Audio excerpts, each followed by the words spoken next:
The air is getting colder and there are these clouds ahead. I'm sure this signals off something, but what was it? Can't recall. Was it sunshine? Or was it apple pie?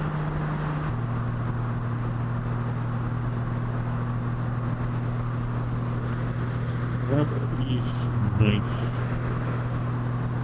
Really nice view. Somehow this feels the opposite of the sunshine I was talking about. And I can't smell any apples. The gas station has no roof, and it doesn't have 95, only 98, which really doesn't go that well with my bike.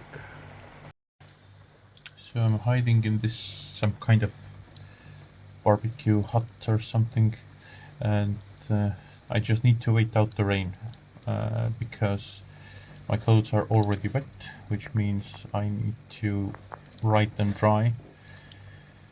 And the worst part of it, that the rain, according to the weather satellite, is moving towards where I'm going. So if the rain stops here, I still don't have any point of starting riding immediately.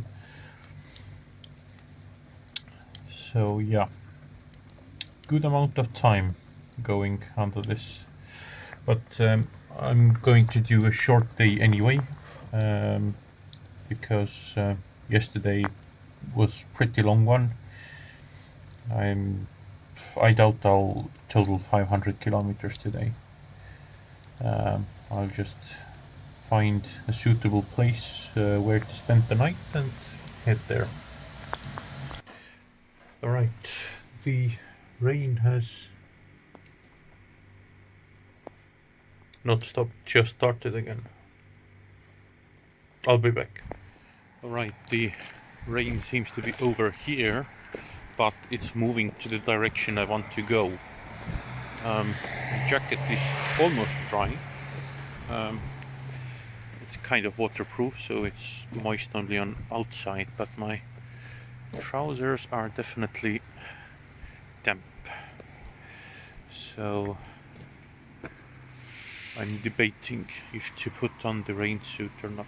But first, let's get fuel.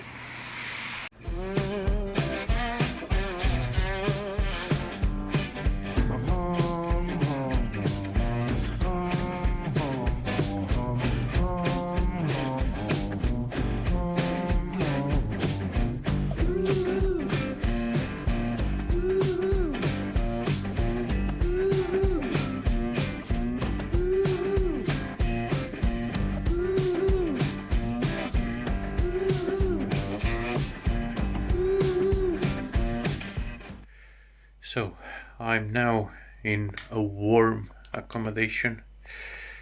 The heating, such a nice invention. Alright, so this is the inside. So bunk beds, I will need to choose one or the other of the bottom ones. I will not dare to go on the upper ones. Not even because of the fear of heights, but because of my weight. So here I'm drying my rain suit. Here's my gear and stuff, and let's take a look outside.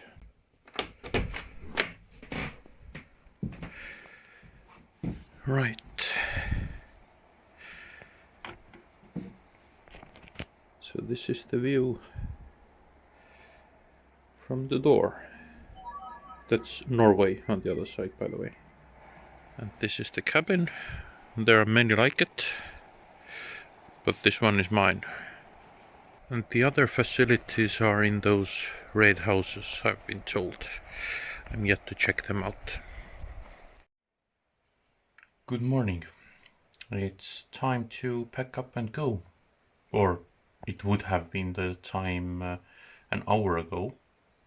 My both phones switched to Norwegian network and changed their time zone accordingly. So They woke me an hour later than I was planning on, but I got a good sleep out of it, so can't take it too bad. But it's drizzling again. I thought I'd be able to avoid the rain when I looked at the weather map, but no. I need to suit up with the Teletubby costume again and avoid the mistake of yesterday.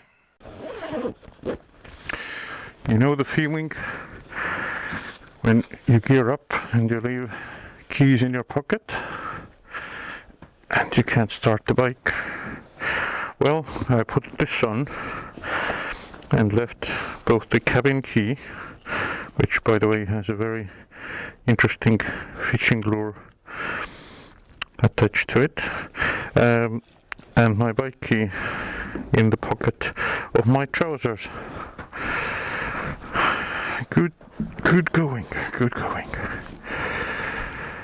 The drizzle has stopped for a moment, but I'm not falling for it.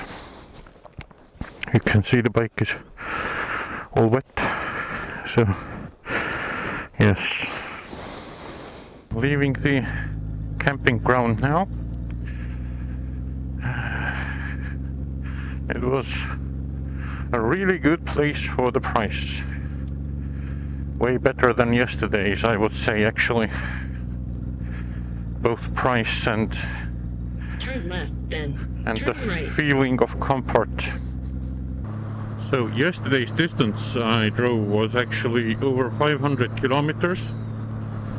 So yes, I ended up going further than I thought when I got hit with the rain. It was chilly at the end, and really this place has no business being this chilly considering it has 24 hours of sun. But chilly it is, and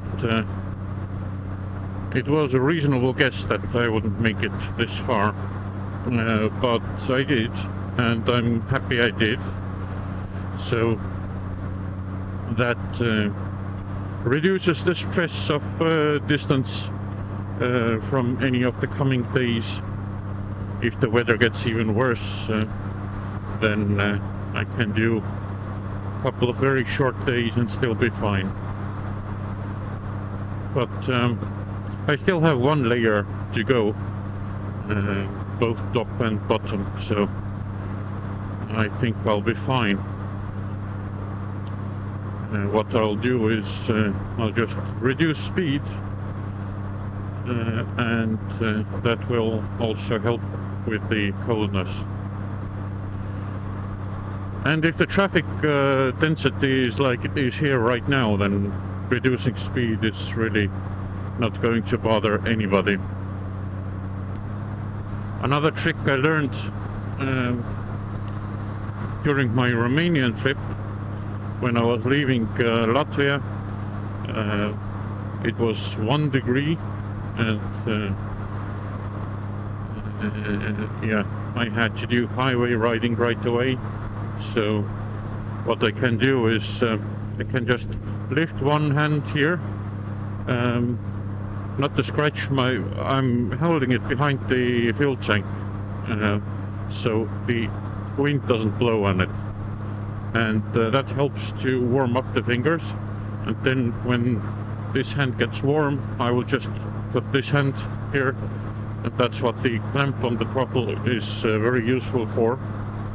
It's not just for being lazy, but it's actually functional aid in that sense. And if you have to drive long distances, of course, on these hilly parts, the speed control isn't very accurate, right? If you go uphill, the speed will drop because it's not a cruise control, it's a throttle lock.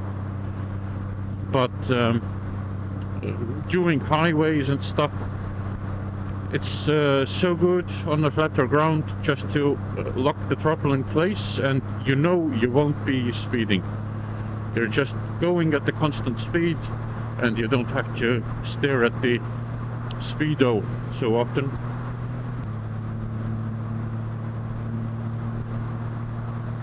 A little micro waterfall there.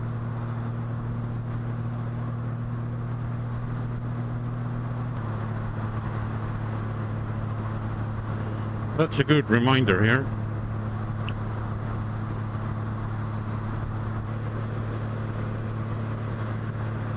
There's still snow on the mountains here.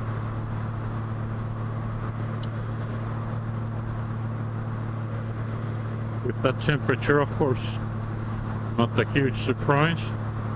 Or is that glacier? Snow or glacier? One or the other.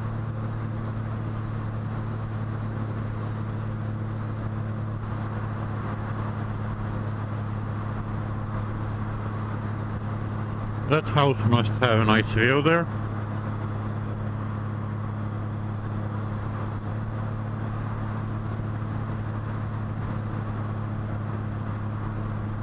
Oh, that was painful.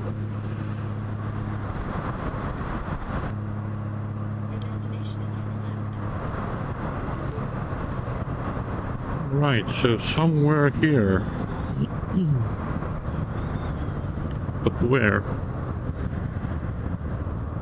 Just go back this few hundred meters and try to find the correct spot. If there's any marker about it anywhere. Your destination is on the right. Okay, it says on the right. But is there like any sign about this? I don't think so. These are private houses. In any case, I'm currently at the northernmost point of European Union. At least northernmost public road